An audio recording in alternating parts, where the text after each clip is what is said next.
I was in my office at Fort Carson, Colorado, when the call came in. The air smelled like dry dust and gun oil. Familiar, controlled, predictable. It was the kind of order I trusted, the kind I built my life on after 30 years of being nobody. The clock read 14:30, unknown number, Washington, D.C. I almost let it go to voicemail. I didn't. Major Cole, I said. A calm voice answered. This is Attorney Daniel Reeves. I represent General William Cole. I was already pulling the phone away from my ear. Wrong number. Your father, he said. Everything stopped. My father had been dead for 30 years. Silence stretched between us. Heavy, intentional. He's dying. Major, he's asking for you. Before I could respond, another voice cut in. Younger, sharper, controlled anger wrapped in entitlement. He's not in his right mind, the man said. Don't come. You have no place here. Do you understand me? The line went dead. No goodbye. No explanation. Just a clean disconnect. I didn't move. I didn't slam the phone. Didn't react. I set it back in its cradle with deliberate precision. My hand stayed there a second longer than necessary. White knuckles, steady grip, inhale, 4 seconds, hold, 4, exhale, 4, didn't help. You have no place here. It wasn't just rejection, it was a judgment. Passed down from a life I was never part of. For 30 years, I built myself from nothing, foster homes, state records, no name worth carrying, no history worth claiming. Everything I had, I earned. Rank, respect, identity,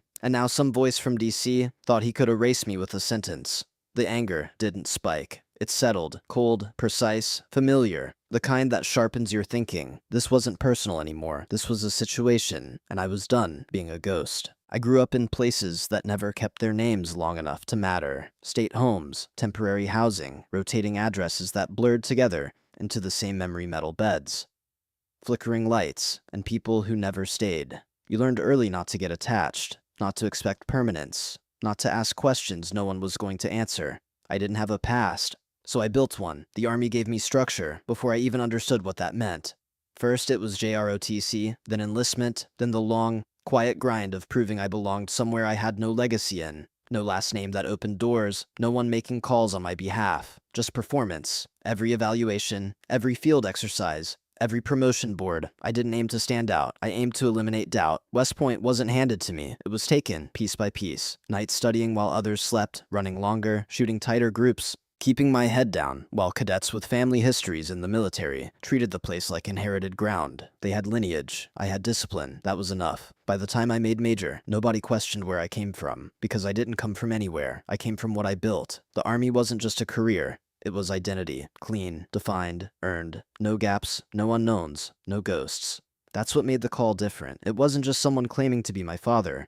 It was someone reaching into a life I had sealed off and trying to rewrite it. A general. A name, a history I never asked for, and a voice, sharp, controlled, entitled, telling me I didn't belong.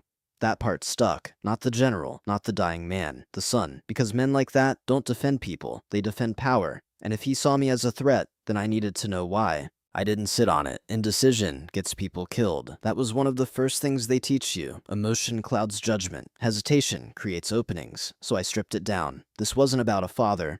It wasn't about abandonment. It was a situation involving unknown actors, conflicting narratives, and a potential threat vector tied to a high-profile military figure. That made it simple. This was a mission. Objective, establish truth. Secondary objective, assess risk. Tertiary, determine intent of hostile party Michael Cole. I pulled my personal laptop from the bottom drawer. A battered Panasonic Toughbook, field issued, reliable, no noise, no distraction. The screen lit up. My mind went quiet. Training took over. I started with open source intelligence, fast pulls, clean filters, cross-referencing public records. Andrew Cole, Georgetown Law, top 5%, partner at a DC firm, specializing in federal lobbying and defense contracts. His name showed up next to senators, committees, policy briefings. The kind of man who didn't just operate inside power, he shaped it. Photos confirmed it. Fundraisers, private events, black tie rooms where decisions got made behind closed doors. He looked exactly like he sounded. Confident, controlled, untouchable. Then I shifted to the father, General William Cole, 4-star, U.S. Army, strategic command history spanning through 3 decades, decorations stacked like a War Museum Silver Star, multiple Purple Hearts, Joint Command citations. His public record wasn't just impressive, it was institutional. Articles, interviews, think piece profiles. A man described as disciplined, brilliant, uncompromising, a builder of doctrine, a name that carried weight long after he left a room. And somehow, my father. I leaned back slightly, letting the pieces settle. This wasn't a family, it was a structure, a system built on reputation, influence, and controlled narrative. And I wasn't part of it. I was a variable, an unaccounted factor with the potential to destabilize everything they'd spent decades protecting. That explained the call. Not emotional rejection, containment. Andrew wasn't guarding a dying man. He was guarding the integrity of a legacy. And I was the breach. The anger stayed controlled. No spike, no loss of clarity. Just a steady, cold alignment of intent. If they saw me as a threat, then I needed to understand exactly what I was threatening. I reached for the small metal footlocker beside my desk. It was the only thing I'd kept from every posting. Inside was everything that mattered. Dog tags, first marksmanship badge, a worn paperback of meditations, and at the bottom, a small wooden box. I hadn't opened it in years. My thumb rested on the lid for a moment. Then I lifted it. Inside was a single photograph, a woman with my eyes, holding a baby wrapped in a yellow blanket. On the back, faded ink for my SGM. Stay safe, SGM. For 30 years, it meant nothing. Now, it meant everything. Selena Grace Morgan. Proof. Not theory, not speculation. Evidence. I closed the box. Decision made. I picked up the phone and dialed the number from DC. It rang once. Reeves, this is Major Ethan Cole, I said, my voice level, controlled, final. I'll be on the next flight to Washington. I didn't pause. I'm not coming for money. I'm not coming to argue a will, a beat. I'm coming for 5 minutes of truth. Silence. Then I added, lower, and make sure your client's son understands something. Another beat. He does not get in my way. I hung up. Mission set. No hesitation, no retreat. I was done being erased. The flight to Washington was quiet. No music, no distractions, just data. I spent most of it reviewing everything I had pulled public records, archived interviews, financial disclosures, old command briefings that had made their way into open circulation. Patterns started to form the way they always did. Not emotional, structural. General William Cole wasn't just respected, he was protected. Every article followed the same tone, controlled admiration, no controversy, no personal history, beyond what had been approved for release. A man defined entirely by service and discipline, stripped of anything that didn't fit the narrative. That kind of consistency doesn't happen by accident, it's managed. I shifted to Andrew again. Different pattern. Less controlled. More visible. He moved through networks the general never touched. Publicly policy groups. Lobbying circles. Private advisory boards. Influence without uniform. Power without accountability. Between the two of them, it covered everything. Military, political, institutional, a complete system. And nowhere in that system was there space for someone like me. No records, no acknowledgement, no trace. Which meant one thing. I wasn't forgotten. I was removed. The realization settled in, without resistance, clean, logical. If my existence had been erased this thoroughly, it wasn't neglect, it was intentional. The plane touched down at Reagan National just after dusk. The city lights stretched across the horizon white, gold, controlled, like everything else here. I took an Uber from the airport, didn't speak during the ride. Didn't need to. The driver followed the GPS through quiet streets lined with old trees and private properties.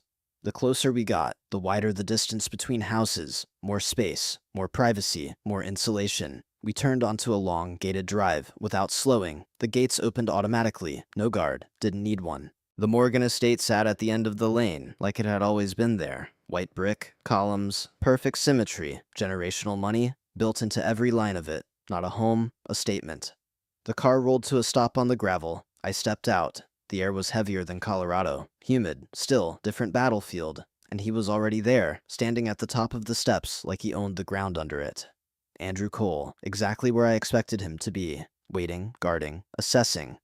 I closed the car door behind me, adjusted my jacket once, then started walking. No hesitation, no announcement, just forward movement, because whatever this was, it wasn't going to start with words. Andrew Cole didn't move as I approached. He stood at the top of the steps, arms crossed, posture relaxed in the way only men with inherited authority ever look relaxed. Charcoal suit, clean lines, no wasted detail. Everything about him said control, ownership. His eyes tracked me from a distance, not curious, evaluating. I reached the bottom step and stopped. He let the silence sit for a second longer than necessary. A calculated pause. Establishing ground. I told you not to come, he said finally. Low voice, tight control. I didn't answer the statement. I told your attorney you wouldn't be a factor. I said, even, direct, no elevation. Something shifted behind his eyes. Not anger, disruption. He stepped down one level, closing a small part of the distance. Not enough to meet me, just enough to reassert position.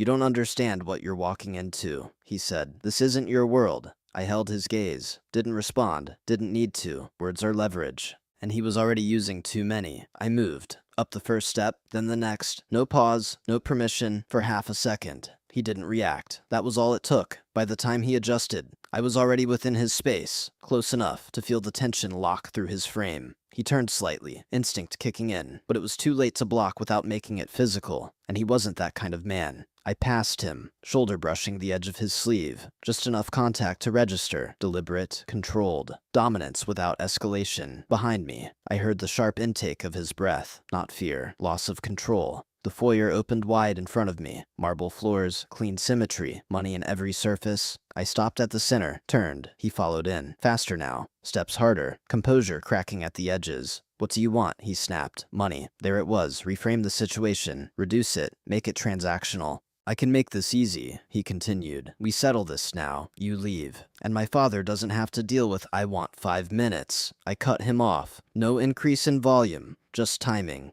The words landed harder that way. He stopped talking, didn't expect interruption, didn't expect control to shift. That's it, he said, a faint edge of disbelief slipping through. That's it. Silence stretched between us. Then I added, steady, and that's the one thing you can't buy. His jaw tightened.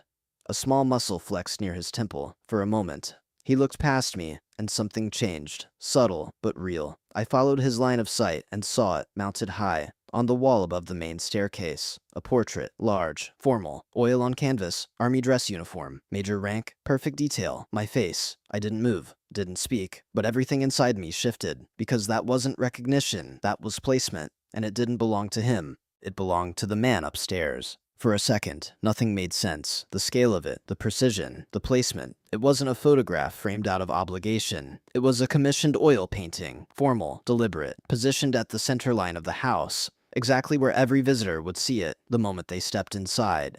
Not hidden, not subtle, displayed. I stepped closer without thinking, boots quiet against the marble, the details sharpened with every step, the stitching on the uniform, the exact angle of the insignia, the faint crease at the corner of my mouth that only showed up when I was holding tension. It was taken from my promotion photo, official military record, not public, not accessible, without clearance, which meant one thing. It wasn't coincidence, it was intentional acquisition. I stopped at the base of the staircase, close enough to see the brushwork. The artist had taken liberties, slight adjustments to lighting, deeper contrast in the eyes, but the foundation was exact. There was no question, it was me, rendered with the kind of care reserved for legacy. Behind me, I heard Andrew shift, subtle, controlled, but off balance. I turned my head slightly. He was watching the painting, not me, then back to me again. Something had cracked. The composure he carried, like armor, was gone, not shattered, but fractured just enough to expose what was underneath. Uncertainty. It's nothing, he said. Too fast, too flat, one of his habits. The explanation didn't land. Didn't even try to. I didn't respond. Didn't challenge it. Didn't need to. The evidence was on the wall. 30 years of absence contradicted by a single object placed at the center of his world. That wasn't obsession. That was acknowledgement, recognition, without admission. I shifted my focus back to the painting, analyzed it the same way I would any operational detail. Why here? Why this scale? Why now? A man like General Cole didn't do anything without purpose. Especially not something this visible, this permanent, which meant the painting wasn't for me, it was for him. A fixed point, a reminder, or a confession he couldn't say out loud. Behind me, Andrew took a step forward, slower this time, measured. I told you, he said, trying to recover the structure of the moment.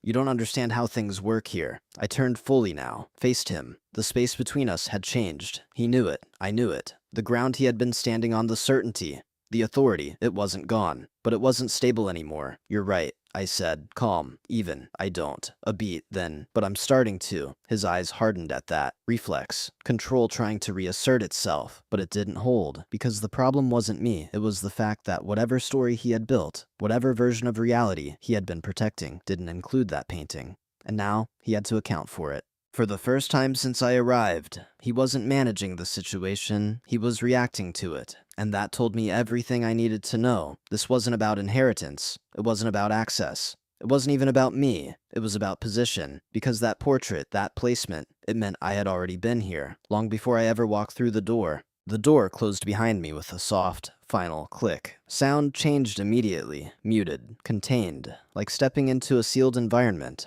I didn't move at first, let my eyes adjust. One lamp in the corner, low light, yellow, enough to define shapes, not enough to soften them. The air carried a mix of antiseptic and something older dust. Paper, time. A room that had been lived in, and then converted into a place to wait for the end. Machines filled the silence. Heart monitor, oxygen flow, slow, mechanical rhythm. I scanned the room, out of habit. Bed centered, IV line. Medical equipment positioned with precision. No clutter, no distraction, just function. And him. General William Cole lay propped against the pillows, smaller than anything I had expected. The man from the files, the articles, the history reduced to something fragile. But his eyes, they weren't weak. They tracked me the moment I stepped forward. Sharp, aware, command still intact. I walked toward the bed, slow, controlled, stopped a few feet away, hands loose at my sides. No salute, no introduction. 30 years didn't need one. Silence stretched between us. Measured, heavy. He moved first. A slight shift under the blanket. Effort, visible in the smallest motion. Then his voice, dry, thin, but steady enough. "Ethan," he paused, breathing shallow. "You have your mother's eyes." The words landed, not soft, not comforting. Just confirmation, recognition. And that was the problem, because recognition meant memory, and memory meant choice. I didn't step closer, didn't soften. Why, the word came out flat, direct. No buildup, no emotion in the delivery. Why did you let me grow up without a name, without a family? Why did you decide I didn't exist? No accusation in the tone, just precision, like asking for coordinates. He held my gaze, didn't look away, didn't deflect, but I could see at the cost of staying present. The strain pulling through his face. He took a breath, another. Then, "Because you were safer." The answer didn't land clean. It hit and broke apart, incomplete, insufficient. I didn't move, didn't react, just processed. Safer from what? Still calm, still controlled, but tighter now. "You erased me," I said. "That's not protection, that's removal." Another breath, slower this time. "You had a system, a name, a position." I let the words settle. "You had resources, you had reach, a beat. And your solution was to disappear me." Silence. The machines filled the gap. Steady, indifferent. His eyes stayed on mine, but something behind them shifted. Fatigue, not avoidance. Limits. "I made a decision," he said finally, each word measured, "based on information you didn't have. That's not an answer. It's the only one I can give you right now. Right now." The phrasing registered, but didn't resolve anything. I took a step closer, not aggressive. Just reducing distance. "You owe me clarity. No elevation, no emotion. Just fact." He tried to respond. I saw it, the effort, but his body didn't follow through. The strength wasn't there. His chest rose, held, then dropped. His eyes flickered once, twice, then closed, gone. Not dead, just out. Pulled back into whatever was taking him piece by piece. The timing was precise, too precise, like a door closing before the answer could be delivered. Behind me, the handle turned, fast. The door opened. Andrew stepped in immediately, didn't hesitate. Didn't assess. He already knew. "Time's up," he said, sharp, satisfied. He looked at the bed, then at me, read the situation in seconds, and made his conclusion. "You got what you came for." He stepped closer, hand on my back, not guiding, pushing. I didn't resist, not because I couldn't, because there was nothing to push against, not anymore. I let him move me toward the door, out of the room. Back into the light. The door closed behind us. Same sound. Final. 30 years reduced to one sentence, and half an answer. Safer. I stood there for a second, still processing. Then I turned to leave, and that's when Hayes stepped into my path, holding something in his hand. Sealed. Heavy. Waiting. The real answer wasn't in that room. It never was. The envelope had weight. Not symbolic. Actual. Dense paper. Reinforced edges. Sealed with dark red wax stamped by a crest I didn't recognize. It didn't look like legal paperwork. It looked like something meant to stay closed. Hayes held it out without speaking. His eyes flicked once down the hallway toward Andrew, then back to me. "This was his instruction," he said quietly. "Only after you spoke with him. Only," the word mattered. I took it. The paper felt cold against my palm, not fragile, contained. Behind us.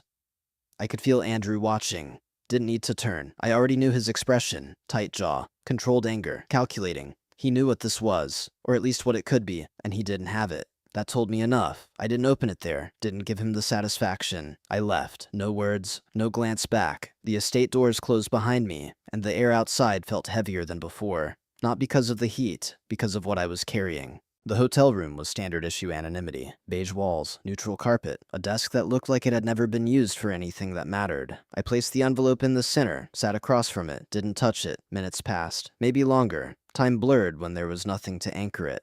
The envelope didn't move, didn't change, but everything about it felt active, like an unexploded device. All the answers inside. All the damage, too. My hands were steady when I reached for it. Training. Always training. I broke the seal with my thumb. No hesitation after that. The flap tore open. Paper sliding against paper. Louder than it should have been. Inside a file. Structured. Organized. Deliberate. Top sheet birth certificate. Commonwealth of Virginia. Name Ethan Cole Morgan. The room shifted. Not physically, but enough. Father William A. Cole. Mother Laura E. Cole. I didn't react. Didn't allow it. I turned the page. Photograph. 4x6, a man in uniform army dress blues, younger, solid, one arm around a woman with my eyes. She was holding an infant, me. They looked normal, happy, like none of this existed. I moved on, didn't stay there. Next page's records, school, elementary, middle, report cards, attendance logs, a science fair certificate, a track meet clipping, every detail, every location, every year accounted for. He hadn't forgotten. He had tracked, observed, cataloged, from a distance, not random, not occasional, systematic, controlled. I flipped another page. Military record, my record, promotion board documentation, performance evaluations, final approval signature General William Cole. I stopped. That wasn't observation. That was intervention. He wasn't watching. He was shaping, quietly, indirectly, but deliberately. I set that stack aside. My breathing stayed even, but tighter now, focused. The last section was thicker, clipped. Stamped in faded red, top secret declassified title Operation Iron Veil, after action and threat assessment. I sat down, didn't realize I had been standing. The words shifted everything, not slowly, immediately. 31 years ago, Middle East, covert operation, high-value target neutralized, mission success, then retaliation, not against the government, against individuals, named officers, families, a kill list. I read faster, eyes scanning, searching. Then I saw it. Laura E. Cole, civilian casualty, official report vehicle accident, actual cause targeted assassination. The page blurred for a second. Not emotion. Processing overload. I kept reading. Next line. Secondary target identified Ethan G. Morgan infant. Threat level imminent. Unavoidable. My grip tightened on the page. The room got smaller. Air thinner. Final section. Recommendation memo. Department of Defense letterhead. Clinical language. Detached. Precise. Proposal stage termination event. I read it again. Didn't change. Subject SGM to be declared deceased. Falsified death certificate. Entered into record. Subject relocated into state foster system under new identity. Outcome highest probability of survival. Everything stopped. Not outside. Inside. Clean break. He didn't abandon me. He erased me. Legally. Officially. Permanently. Signed off on it. Authorized it. Watched it happen. The papers slipped from my hand. Hit the floor. Scattered. Didn't pick them up, didn't move, just sat there. Because the narrative I had built, the one that made sense, was gone. Replaced by something worse. Not neglect. Not indifference. A decision. Calculated. Necessary. Unthinkable. He didn't choose to leave. He chose to lose me, to keep me alive. I leaned forward, hands braced on my knees, head down, breathing controlled. But slower now. He buried his son, on paper. And then spent 30 years watching the ghost. The anger I carried, all of it had nowhere to land, because there was no target anymore, just truth. And it didn't free anything, it just changed the battlefield, completely. I stood up, grabbed the file, no hesitation, no second guessing. There was only one place left to go, back. This wasn't over, not even close. I didn't call ahead, didn't give notice, didn't ask permission. The same driver dropped me at the gates. They opened without question. Different entry, same house. Different objective. The anger was gone, not replaced, removed. What was left was quieter, heavier, more dangerous. Andrew opened the door before I reached it. He must have been watching. His expression tightened the moment he saw the file in my hand. "You shouldn't be here," he said. "No control this time, just resistance. I need access to his study. Flat, direct, no, immediate, reflex. That's private." I looked at him, really looked, for the first time. I wasn't measuring him. I was reading him. He didn't know, not everything. Maybe not even half. "My mother was assassinated," I said. No build-up, no emphasis, just fact. I was declared dead to keep me alive. The words landed between us like a detonation. He froze, not physically, internally. You could see it in the delay, the space between hearing and processing. That's not, it is. I didn't raise my voice, didn't need to. Truth doesn't require volume. His posture shifted, subtle. But it broke his stance, for the first time since I arrived. He didn't look like someone defending a position. He looked like someone realizing he never understood it. Behind him, Hayes appeared, right on time. "She's correct," he said quietly. No argument, no elaboration, just confirmation. Andrew turned toward him, searching, but there was nothing to find, only acceptance. The ground moved under him, and he stepped back. Not because I forced him, because he couldn't hold it anymore. Hayes led me down a hallway I hadn't seen before. Dark wood, closed doors, controlled silence. He stopped at one, unlocked it, opened it. "Take your time," he said. Then he left. The door closed behind me, soft, contained. The study didn't feel like an office. It felt like containment, not for documents, for memory. The air was different. Old paper, leather, tobacco. Nothing modern, nothing disposable. Everything chosen, deliberate. Shelves lined every wall. Books I expected: Clausewitz, Grant, Eisenhower, but mixed in Army doctrine, Ranger manuals, unit histories. Not his branch, mine. I moved deeper, slow, scanning. Then I saw the maps. Not foreign terrain, not operational zones. Stateside, Fort Carson, Fort Bragg, Kandahar. Every location I had ever been stationed. Pinned, marked, tracked. My positions, my movements, documented. Not broadly, specifically, precision placement. He hadn't just known where I was. He had followed my path. Step by step, I kept moving. There was a glass cabinet in the corner. I didn't want to open it, but I did. Inside objects. Small, personal, worn ballet shoes, a ribbon, a medal, pieces of a life I barely remembered, or didn't remember at all. Artifacts. Collected, preserved, not displayed for anyone else, stored for him. I closed the cabinet, carefully, too carefully. My hand stayed on the glass longer than it should have. Then I turned. Desk, large, mahogany, locked. There was a key in my pocket. Hayes had given it to me without explanation. I didn't ask. Didn't need to. It fit. The drawer opened. Inside letters, dozens, organized, bundled by year. Each tied with a black ribbon, my name on every one, not typed, handwritten. I took the first bundle, sat down on the floor, didn't use the chair, didn't need distance. The ribbon came loose in my hand. The first letter, 8 years old. He described watching me from across the street. Recess, swings. Said I looked alone. Said it was his fault. Said he loved me. I didn't react, didn't allow it. I moved to the next. 10 years later, enlistment. He knew. He read the papers, said he was proud, said he was afraid. Said both at the same time. I kept going, letter after letter. Promotion, deployment, graduation, every milestone, every movement, documented. Not officially, personally. He wrote everything he couldn't say, everything he chose not to risk. Every year, without fail. No gaps, no breaks. 30 years of silence filled, just not delivered. My grip tightened on the pages. Not enough to tear, just enough to feel it. The room stayed quiet. No sound but paper moving, breath controlled, eyes steady, but something inside shifted. Not sudden, not explosive, structural, like pressure releasing from something sealed too long. I leaned back against the desk. Letters spread around me. Didn't pick them up, didn't organize them, didn't need order anymore, because the truth was already clear. He didn't forget, he didn't move on, he didn't replace. He stayed, in this room, with this version of me, for 3 decades. The anger I had carried, every ounce of it didn't hold. It had nothing to anchor to.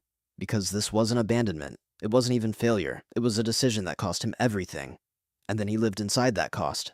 Every day. Alone.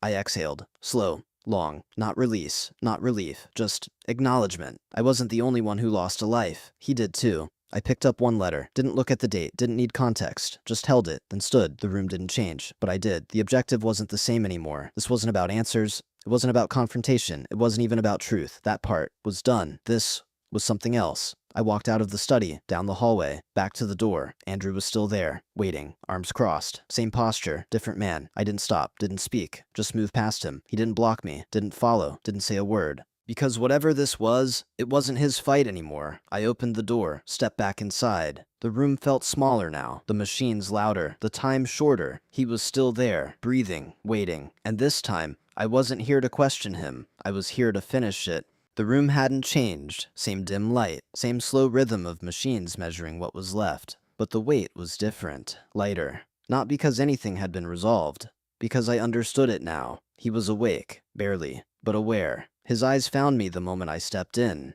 tracked me, stayed there.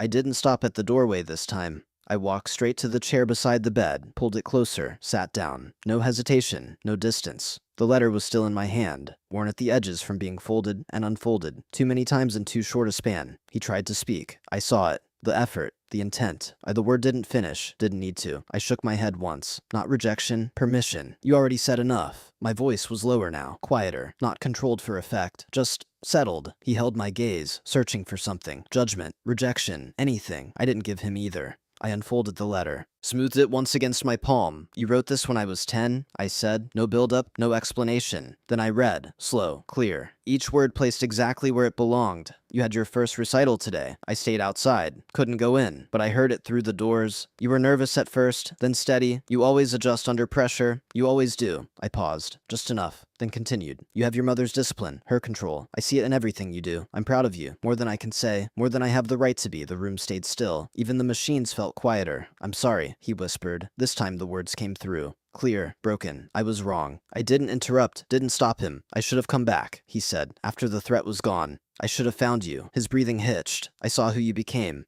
and I thought, you'd hate me. A pause, longer this time. I couldn't face that. I folded the letter again, carefully. Same lines it had always followed. That wasn't your decision to make, I said. Not harsh, not soft, just true. His eyes closed for a second, then opened again. There was nothing left in them now, except exhaustion. And something else, relief, not from being forgiven, from finally being seen.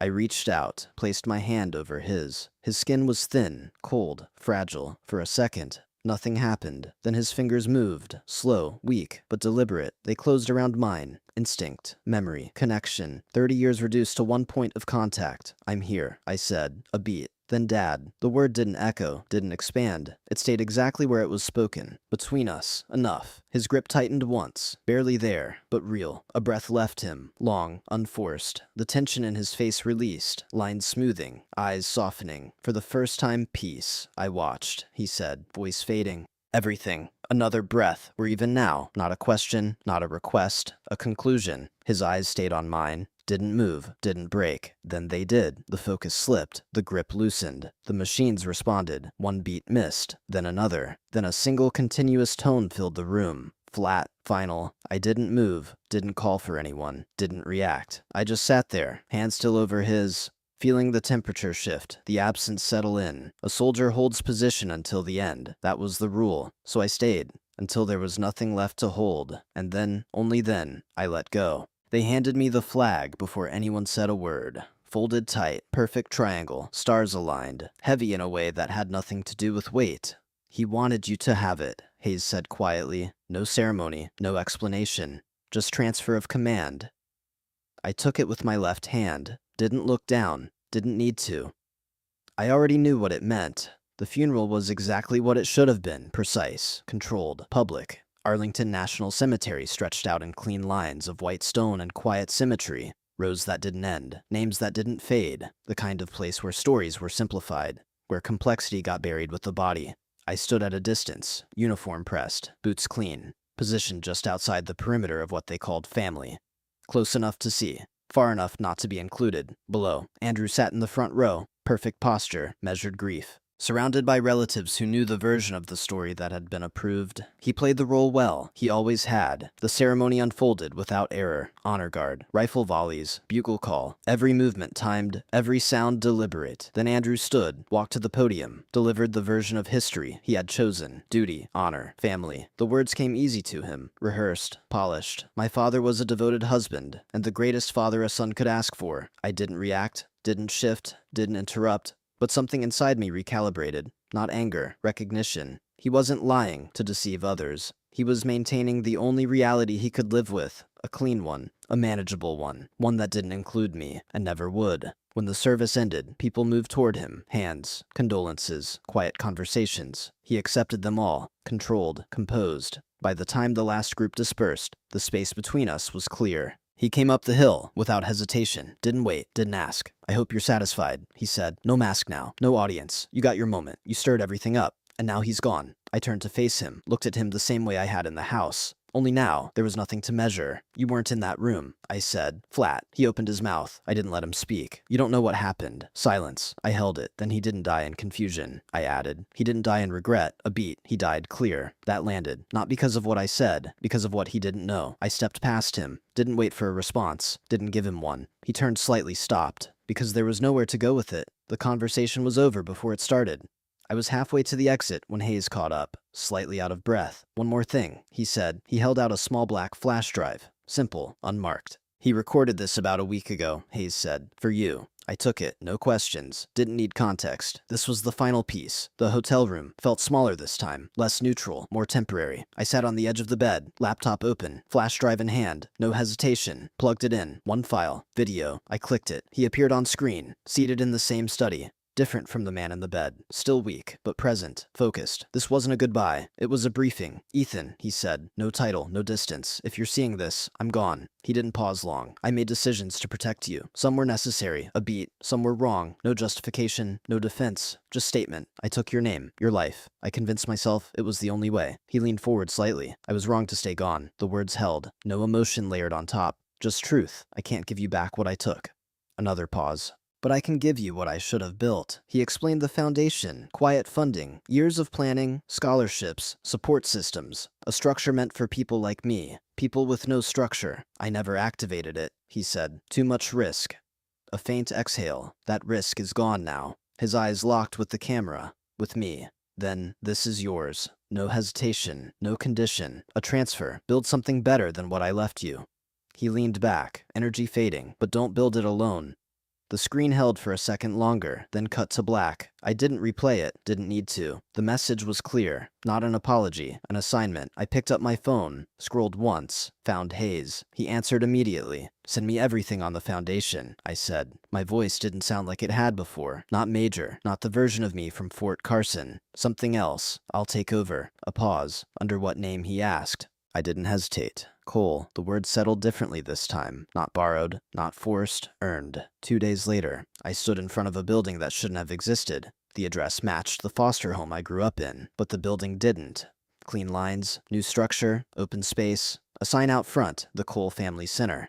I stood there for a minute. Didn't move, didn't speak, just processed. He hadn't just watched, he had built, quietly, without recognition, without claiming it. Inside, kids moved through the space like it belonged to them, because it did. I walked in, no uniform, no rank, no identity I needed to present, just presence. On the playground, one kid sat alone on a swing, feet dragging, same posture I used to have. I sat on the one next to him. Didn't say anything at first. Didn't need to. "You waiting for someone?" I asked. He shook his head. "My mom's deployed," he said. I nodded once. "Yeah." A pause. "Mine too," I said. Not technically true, but accurate enough. He looked at me, studied. "Does it get easier?" I thought about it. Everything. Then answered. "No, honest, but you get stronger." He nodded. Small, but real. Started swinging higher. That was enough. A year later, I stood in a room full of people who didn't exist in my world before. Families, kids, service members, all connected by something the system usually ignored.